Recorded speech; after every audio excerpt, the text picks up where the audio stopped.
Hi guys, welcome back to my channel. I hope you're having a great day so far, and today we are talking something a little unexpected, and that is powders. If you are new here, you may not know, I am like the anti-powder lady. I'm not a fan of powder. I use it very sparingly when I feel like I have to, in the places I need to or feel that I should, and I avoid it pretty much at all costs. You know, I have normal skin. I don't feel that I need to set my whole face with powder because my favourite foundations wear very well by themselves without me setting with powder, and because I'm not oily as such, outside of a little bit of my T-zone, I don't need to set my whole face with powder. But there are certain powders that I have found in my little search for powders that don't look and feel like powder and that don't do the things that I don't like about powders. Making things look heavy, making things look powdery, making things look more matte or less luminous and glowy and less skin-like. Those are all the reasons that I don't love powder. I think powder generally is less flattering the older you get, especially if you don't have oily skin, if you have normal skin, and certainly if you have drier skin, we tend to stay away from powders, a lot of us anyway. So I'm going to share with you today some of the powders I found, the purpose I use them for, that I actually don't mind and even would say I like them. Fancy that. So I have 5 powders that I use with any kind of regularity, and I use each of these powders for very specific purposes or reasons, and each of them does that job perfectly, exactly how I want it to for a powder hater. So first up, it's the By Terry Hyaluronic Tinted Hydra Powder. This is my summer shade 300, and I also have 200, which I use in winter or now. I like this powder for setting my whole face, and the reason I like this powder is I don't feel that this sets my foundation in the way that I don't like setting my foundations, if that makes any bit of sense to anyone but me. What I like about this powder, specifically when used all over the face, is I don't feel it changes the finish of my foundations. I don't feel it mattifies me, and it certainly doesn't look like you have powder on. But what it does do is it gives me a barrier between foundation and powder products, so bronzers, highlights, blushes, because I generally will apply all of those products just straight on top of foundation, and it doesn't bother me. I'm very used to doing that, and I just do it carefully at first, lay down a patting motion of bronzer, and then I can go nuts and buff, and there's no issues whatsoever if I'm gentle. But if I just want to skip that step and make life easier, then I will just dust a little layer of this powder over my foundation, and it means that I can just go ham with those products and everything's going to blend in much easier without me needing to be careful. So if I feel like doing that, I know I can use this powder. I know it's not going to take the luminosity down. I know it's not going to look heavy. It's not going to look powdered, but it also doesn't set. I don't feel like this gives my foundation more longevity. I don't feel like it holds oils at bay throughout the day or anything like that, and it does add a little bit of coverage as well. So I can use this on top of like a medium-ish coverage foundation, and it's going to give me a little bit of coverage as well. So that's why and what I like about this powder and the way that I use it. Next up, this is the MAC Next to Nothing powder. As you can see, a big wad of pan in there, and I've used another shade of this completely up actually. Now the way that I use this powder, this is, as you can see, a pressed powder. It's not a foundation powder, but it does have a little bit of coverage, and the way that I use this is to set the concealer that I use to prime my eyes. And why I like this, one is it's pressed, so there's no mess, there's no powder getting in my eyes when I'm using it in that area.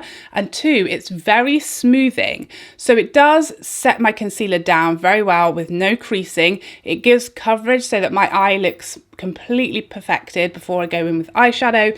And it's very smoothing, and powder eyeshadow blends beautifully on top of it as well. So that's what I used and love this powder for. Next up, the Pat McGrath powder. This is her under eye setting powder. This is the light shade, my winter shade.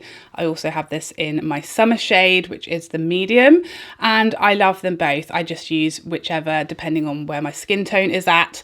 This is my dream. This is the only powder of all of these that I use like every time I do my makeup, and I use this to set my concealer area, so my under eye area, you know, down the bridge of my nose, my chin, forehead, that type of thing. So yeah, I use this in all the places that I use my concealer, and it just sets everything so beautifully and smoothly. And I find this is the most flattering powder on lines, on texture. It smooths and blurs everything beautifully without looking heavy and without adding too much age. I feel like over a certain age, whenever I talk about age or maturing skin or anything like that, people get cross with me because I know I'm only 36. I realise I don't have mature skin, but I'm also not 16 or 17 these days either. So yes, I do have lines under my eyes.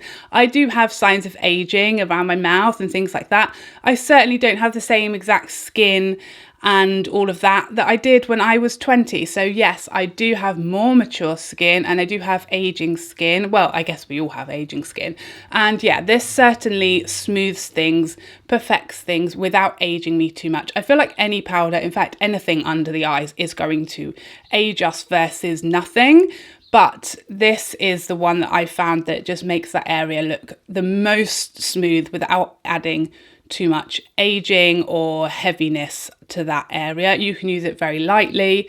It's super finely milled. Again, because it's a pressed powder, there's very little mess. You're not getting, you know, dust and the powder in your eyes, which can be irritating. It's very, very easy to use. Another powder that I like in that same zone is the Huda Beauty powder. This was like my holy grail before I discovered the Pat McGrath. So if you're more inclined to use a loose powder, then this one would be the best one versus your pressed powder option of the Pat McGrath. So I love this one for a very long time. I do find in comparison to the Pat McGrath that one, it's much more messy because it's a loose powder, and two, it's more matte. So I find the Pat McGrath has more of a sort of natural finish to it, whereas the Huda Beauty is more matte. So I might use this one more in the summer because that's when my natural oils will come through more, especially around my nose and things like that. So if I wanted to like bake my nose or bake my chin to stop oils coming through in those areas, or my top lip to stop shine coming through during the day, then that's what I use this one for. Again, very perfecting,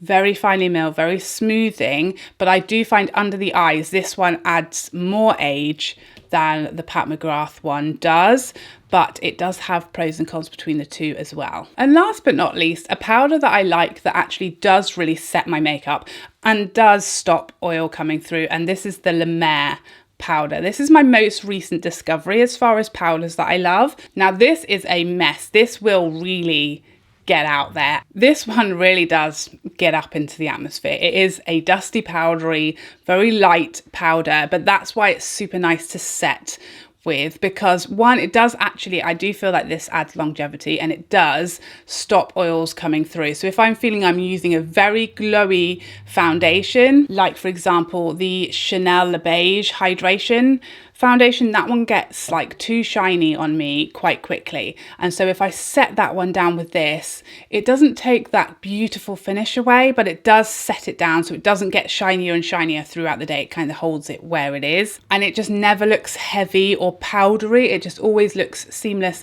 and beautiful and silky, which I love about it. But it is a bit of a mess because again, it's a loose powder, it's a very finely milled one, so when you put your powder in there, you want to tap off and you just use the tiniest amount on a really light fluffy brush.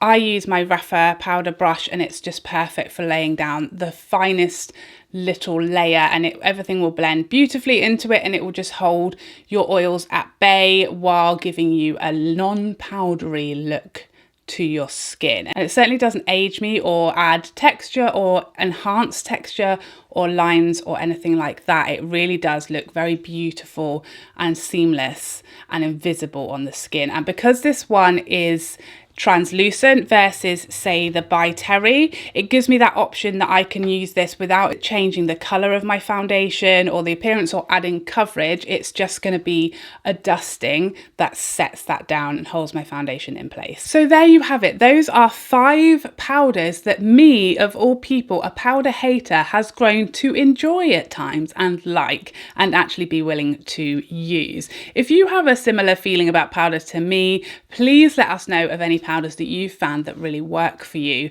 down in the comment section below, so we can all get each other's tips as always. I hope you enjoyed this video and I'd love to see you in the next one. Otherwise, take care for now. Bye bye bye bye bye.